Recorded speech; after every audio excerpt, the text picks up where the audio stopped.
Lucky, one of my favorite parts is of Love Island is the next year when I get to watch all the cast from last year do their commercials and stuff. I don't know why it just tickles me every time I see one of them on my screen. I'm like, oh look. I will say though, I have a few thoughts on it. Number one is that Hannah's a pretty good actress. Hannah should actually go into acting. Out of all the Islanders, I think she's the best actress of the bunch. Like the commercial with her and M&M's where she's like, "I'm gonna eat you." When I tell you, I genuinely laughed so hard. Like that was actually funny as fuck. But the part that is more interesting, I'm really focusing on, I'm like, wow, Love Island really makes them sign a 360 deal. Like, Love Island might really be in Peacock, they really might be worse than the fucking record labels. Like, every single commercial that they're in references back to the show Love Island. Like, every brand partnership that they have and they do commercials for, the middleman of it is Love Island and Peacock.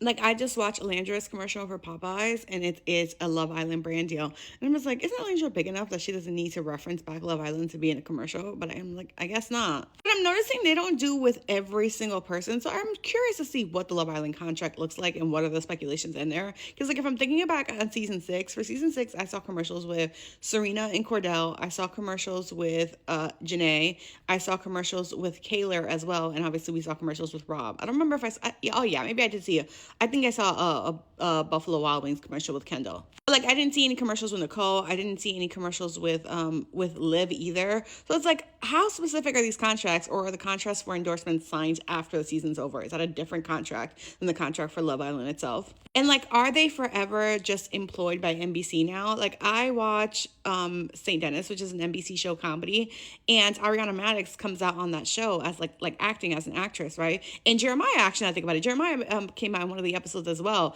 and I'm like, it's because you're just employed by NBC, so then NBC is open to like putting you in whatever show. Like Nick is going to be on Destination X, which is again in Nick and Kaylor, actually they will be in the new season of that, and that is again an NBC show. Rob was on Traders. Traders is also an NBC show. So it's like, once you sign this Love Island contract, are you just like forever signed to NBC?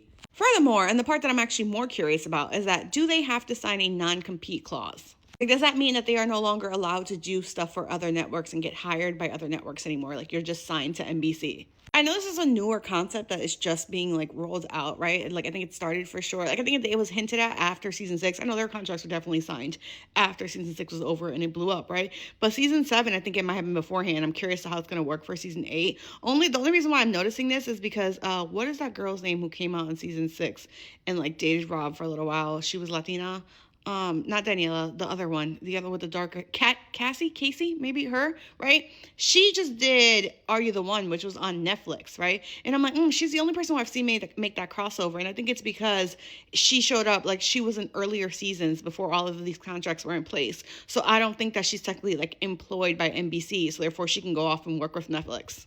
This is really random, but it reminds me a lot of when, like, in old Hollywood, when Hollywood actors would be signed to a specific studio, and in all of their movies and all of their works had to be with that studio. And, like, we've kind of moved away from that, where, like, actors can, like, someone can star on something with Netflix and then star on something with Prime. Like, it doesn't matter. Like, you're not tied to studios anymore. But it's interesting to watch NBC slowly bring that back through these reality TV stars, because they're like, we make you, right? Like, our show is what made you famous. So, therefore, we kind of own you for the rest of time.